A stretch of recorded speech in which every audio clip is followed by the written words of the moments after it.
This is the Wiiviewer and the LilWiiviewer. and we're going to review Citizens of Earth. for the WiiU eShop. That was backwards. What? Usually you say the title. The whole world's imploding! Ah!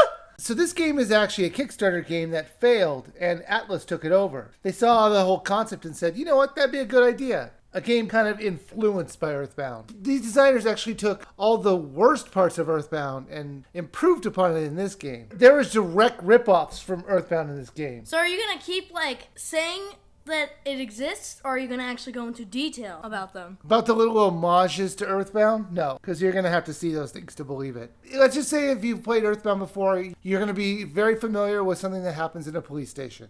So first off, I'd like to say graphically, the game looks fantastic. Well, as fantastic as a cartoony game really gets. So the story is that you wake up and you're the vice president. And Of you're... the world. Of the world, yes. Of the world. This is a very small world, I'm assuming. In your very first day of work, you're vacationing at your mom's house. That's just weird. But this game is definitely quirky funny, so you just gotta roll with that. This game gets weird very fast. So what I was saying, you're the vice president, you wake up at your mom's house, vacationing, blah, blah, blah, blah, blah. And you find out that people are protesting you. You find out there's something going on at the local coffee shop, which is a little extraordinary. It's like anything can happen, and trust me, it will. Now, the whole gimmick behind this game is that you're going to meet people along the way, and you're going to have them join your party. In fact, there's a lot of people who can join your party. Almost everyone you can meet, you can pretty much let them join your party. Or fight them. You join me or you die! No, it's not like that. It's not like a gang. He's not making gangs like, I'm the Sharks, I'm the Jets. No.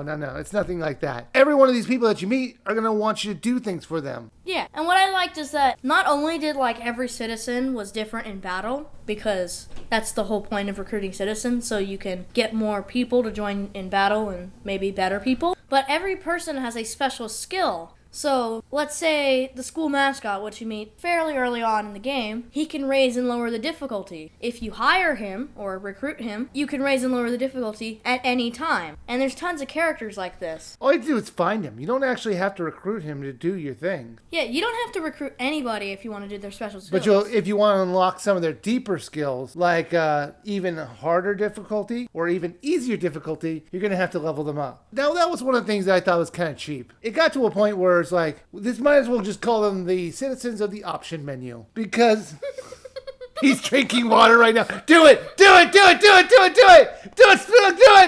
it! Oh! I'm good. I almost had him. Oh man, he was drinking water, and I was like so close to getting him when I said citizens of the option menu. But is that not true? Is it citizens of the option menu? It's kind of true, but I think what they did was fine. I liked it. There's a bunch of citizens, and then there's a bunch of options. You're like, oh no, which citizen has the option to change the weather? Which citizen has the option to change the game music of the town? Yeah, I wish it was more have a description under their name or something saying weather or difficulty. And at a certain point, I'm like, oh, come on. You can't have an option for that. Some of the silliest ones is that, for example, there's a special skill where you can zoom in the screen. Oh my gosh! It's like, oh, now you can zoom out, or you can zoom in. It's like, no. This should be an option from the option menu. Imagine if you were playing Final Fantasy, and all of a sudden you're like, look, my name is Sid, and I can control the way your text moves on the screen. It's either going to be slow, medium, or fast. It's just ridiculous. It just seemed like way too inconvenient. I mean, some of them were cute option changes. Some of them really should have never been assigned to a citizen. Well, there's over 50 citizens. They're going to have to put options on every single one. So the way that they did it, even though it's a little lame, I think it works. It works. It's just it needs to be way better cleaned up. Like if you get the citizen, it shows up on a special menu where you you can easily just toggle it. Wouldn't that have been better? Maybe. Now, they weren't all citizens of the option menu. Some of them actually had real purposes, like the handyman who could fix doors, or the psychologist who could go into your dreams. And you go into a wavy dream world to learn more about yourself. Now, one of the things is that you can assign any of these people that you get to join your team to join you in battle. Now, the battles are played out with the enemy right in front of you. Kind of like Earthbound. Just picture Earthbound, only with a better battle system, because every time you do a normal attack, you earn a blue ball. These blue balls are made so you can use them more special attacks later in the fight, or later in another fight. You can bank them up if you want. It was super simplified from the normal RPG system. The battles themselves could be very easy or hard depending on the difficulty level you choose. What I also liked was that the option when they chose a difficulty level, it would hinder you in certain things. Like you couldn't auto-win battles. Not everyone's a great fighter. They were more meant for the aforementioned citizens of the option menu. You're just going to run with that, aren't you? It's good. I like it. It's fairly true. They were just filler. Really, there was only a few people in the beginning that you're going to want to fight with. Unless you want to take them to school and have their experience go up by paying to have their experience go up, you're going to have them in battle, then you're going to have to level them up. It's just certain parties that are really useful, you're going to want to make sure they're constantly leveled. And I wish that you could have more than just 3 people in battle. I like how at any time you could reset a battle and change the people that you're going to go in there with. So if you don't think you're going to make it with a certain team, you could start from the beginning without a penalty and just redo the whole battle again.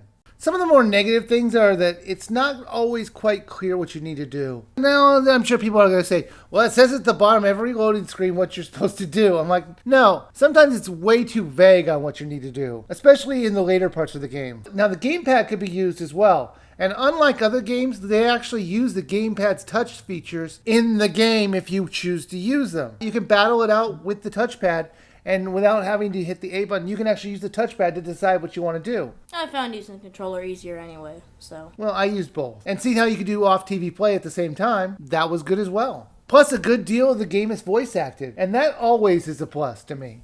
Citizens of Earth! LilWiiviewer, would you buy or skip since you can't rent this game? I guess we might be able to go with buy, sale, or skip. You want to go with buy, wait till the sale, skip? That should be a thing, because you can't really rent a eShop game, so maybe sale should be an option. Okay. Would you buy, sale, or skip? I would probably buy this game. After everything you said buy? It's on sale right now. So you said sale? No, I'm saying buy. Is it worth the full buy? It's worth the full price. I agree. But it's also on sale for the next beginning week. You should buy it because it is a fun game. That is what you do with games. You have fun. If it does that, you should buy it. That's just how games work. And I agree with you. I think you should buy it. I don't really care if it's on sale or not, because I definitely think it's worth a buy. That's our review of Citizens of Earth. Why don't you check out our previous review of Duck Hunt? Or you could check out the review of the game we kept mentioning, Earthbound. I thank you guys for watching, and please subscribe.